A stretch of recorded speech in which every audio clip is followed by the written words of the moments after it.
बिन ब्याही गर्भवती बहन का कसाई भाई। भैया, छोड़ दो मुझे, छोड़ दो। माँ, भाभी, बचाओ मुझे। आज तुझे मुझसे कोई नहीं बचा सकता है, मैं तेरी जान ले लूंगा।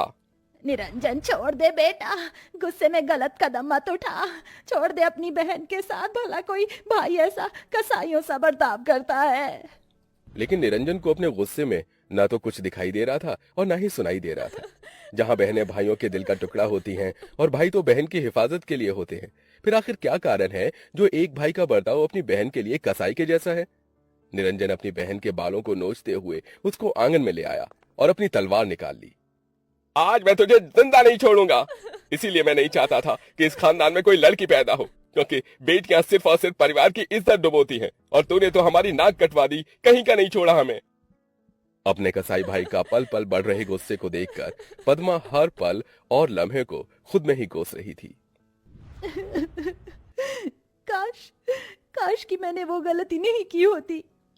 सुभद्रा, सुभद्रा, रोटी ला कर दो। जी लाई। पद्मा, पद्मा जा अपने भैया को रोटी दिया। मैं नहीं नहीं भाभी, आप मुझे कोई और काम दे दो, लेकिन मौत के मुंह में मत भेजो प्लीज। भैया को रोटी आप दे आओ। पद्मा, तू ना पहली ऐसी बहन है जो अपने भाई से इतना डरती है, जैसे कि निरंजन तुझे कच्चा ही खा जाएंगे। ठाकुरों के परिवार में जन्मी पद्मा इकलौती लड़की है। घर में दर्जनों नौकर चाकर हैं। निरंजन को अपनी बहन से बहुत लगाव है, लेकिन वो मिजाज का बहुत ही गुस्सैल है। इसलिए परिवार से लेकर घर के नौकर चाकर भी उसका डर मानते थे। आज क्या पहनूं, कुछ भी समझ नहीं आ रहा। ये गुलाबी वाला सूट पहनती हूँ। पद्मा शीशे के आगे गुनगुनाते हुए तैयार होने लगती है। मेरी बिंदिया तेरी निंदिया ना चुरा ले तो कहना, मेरा काजल तुझको पागल ना बना दे तो कहना। तैयार होने के बीच बीच में भी उसका ध्यान फोन में ही था। तभी फोन आता है। फोन पर लिखे नाम को पढ़ते ही पद्मा का चेहरा खिल गया, और ऐसा अक्सर तभी होता है जब इंसान प्यार में पड़ा हो। अरे तुम कहाँ रह गई? जाना, मैं इंतजार कर रहा हूँ। सॉरी सॉरी सॉरी सॉरी, बस निकल रही हूँ चिराग। पद्मा फट से पर्स उठाकर निकल जाती है, जहां माता पिता निर्मला और प्रताप हॉल में बैठे थे। तभी पद्मा के हाथों में चूड़ियां खनकती देखकर भाई निरंजन बड़ी ही खिसियाट से उसे देखकर गुस्सा करता है। पद्मा, ये चूड़ियां बालियां पहनकर कॉलेज में जाने की क्या जरूरत है? अरे अब नहीं पहनेगी चूड़ियां तो कब पहनेगी? तेरी बहन बड़ी हो गई है, तू जा बिटिया। जी माँ। थोड़ी देर में पद्मा कॉलेज आ जाती है, जहां चिराग बाहर खड़ा था। आ गई आप मैडम जी? अरे, अपने आशिक को इतना कौन इंतजार करवाता है? चलो बताओ कैसी लग रही हूँ मैं? एकदम चुड़ैल। अच्छा जी, मैं बुरी लग रही हूँ? चिराग लेके भी ढूंढोगे ना तो भी मेरी जैसी नहीं मिलने वाली। ये तो तुमने एकदम ठीक कहा। तुम्हारा खूबसूरत दूध सा बदन मेरे अंदर आग लगा देता है तुम्हें पाने की। चिराग के मुंह से निकलने वाले शब्दों में हवस भरी हुई थी, जबकि भोली निश्चल पद्मा उसे अपना दिल दिए बैठी थी। समय गुजरता गया। पद्मा, तुम्हें पता है कल मेरा बर्थडे है? अच्छा, तो बताओ क्या तोहफा चाहिए? बस कल का दिन मैं तुम्हारे साथ बिताना चाहता हूँ। यह सुनकर पद्मा ने अटकते शब्दों से कहा। लेकिन चिराग। पद्मा, हम दोनों को एक साथ में 3 महीने हो गए। क्या तुम मुझे एक दिन नहीं दे सकती?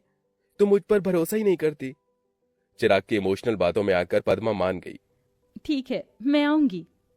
तभी पद्मा चिराग से बातें कर रही होती है कि कमरे के बाहर से गुजरते हुए उसका भाई निरंजन रुक गया और अंदर आ गया। पद्मा का चेहरा पीला पड़ गया। भैया, आप। पद्मा, सोई क्यों नहीं अब तक? शरीफ घरानों की लड़कियां इतनी रात तक नहीं जागती। बस सोने जा रही थी भैया। निरंजन ने अपनी बहन के चेहरे पर डर देखकर प्यार जताते हुए कहा। क्या हुआ, डर गई भैया से? देख बहन, तुझे लगता होगा कि तेरा भाई कितना कसाई है, लेकिन इस भाई के लिए तू बहुत प्यारी है। लेकिन उससे भी प्यारी मुझे तेरी इज्जत है। इस घर की इज्जत तेरे हाथों में है, इसे संभाल कर रखना। जी भैया। चल अब सो जा। अगले दिन पद्मा चिराग के पास चली आई। चिराग, ये कौन सी जगह है और कोई और यहाँ क्यों नहीं दिख रहा?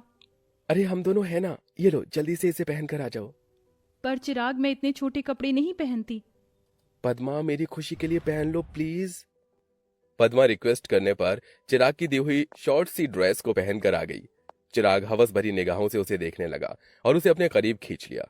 एक बहन होते हुए पद्मा के दिलो दिमाग में अपने भाई की बातें बार बार आ रही थी। चिराग, हम सही तो कर रहे हैं ना? शादी से पहले ये सब भैया नहीं मानेंगे, ये गलत तो नहीं? पद्मा, मैं कोई ऐसा वैसा लड़का नहीं हूँ। I love you so much, और आजकल ये सब कॉमन है, और मैं तो तुमसे शादी करूंगा। चिराग ने शादी का वादा दिलाकर पद्मा का फायदा उठाया और उसे हमेशा हमेशा के लिए छोड़कर चला गया। पद्मा पूरी तरह से टूट गई। वो दिन रात बस रोती बिलखती रहती, लेकिन तकदीर का दिया इतना दुख कम नहीं था कि पद्मा गर्भवती भी हो गई और उसे उल्टियां होने लगी, जिसे देखकर निरंजन ने शक जताया। आखिर पद्मा को इतनी उल्टी क्यों हो रही है?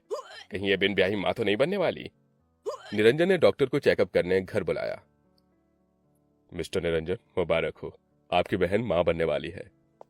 अपनी कुंवारी बहन के गर्भवती होने की बात से निरंजन आग बबूला हो गया और किसी कसाई की तरह उसका मुंह कसते हुए बोला, बोल, किसका पाप पल रहा है पेट में? किसका पाप लेकर घूम रही है तू पेट में? बोल, नहीं तो तेरी जान ले लूंगा। मेरा बच्चा पाप नहीं है, मेरे प्यार की निशानी है। ये सुनकर निरंजन बौखलाकर अपनी गर्भवती बहन का गला घोटने लगता है। अजी छोड़ो, ये क्या कसाईपना कर रहे हो? उसकी हालत तो देखो, बहन है वो तुम्हारी। ये सुनकर निरंजन दांत पीसकर गरजते हुए बोला, ये मेरी बहन नहीं है। हम ठाकुर अपनी इज्जत के लिए मरते हैं। कुंवारे में मुंह काला कर लिया इसने। कौन अपनाएगा मेरी बिन ब्याही इस बहन को? सारा जमाना थूकेगा हम पर। इसके बच्चे को मारना होगा, तभी हम इस बदनामी से बच पाएंगे।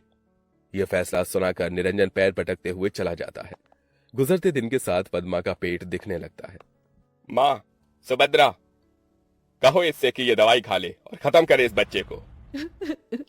नहीं, मैं अपना बच्चा नहीं गिराऊंगी। यह सुनकर निरंजन अपनी गर्भवती बहन पर बिल्कुल दया नहीं करता और उसके बालों को घसीट कर ले आता है और तलवार निकाल लेता है। आज मैं तेरे टुकड़े टुकड़े कर दूंगा। तो जैसी बिन ब्याही गर्भवती बहन के जीने से अच्छा तेरा मर जाना है। काट डालूंगा तुझे आज।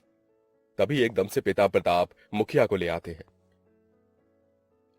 अरे रुक जाओ ठाकुर निरंजन, कैसे भाई हो तुम? अरे भाई तो अपनी बहन के लिए जान देता है और तुम इसकी जान लेने पर तुले हो। अरे इसने पाप किया है मुखिया जी।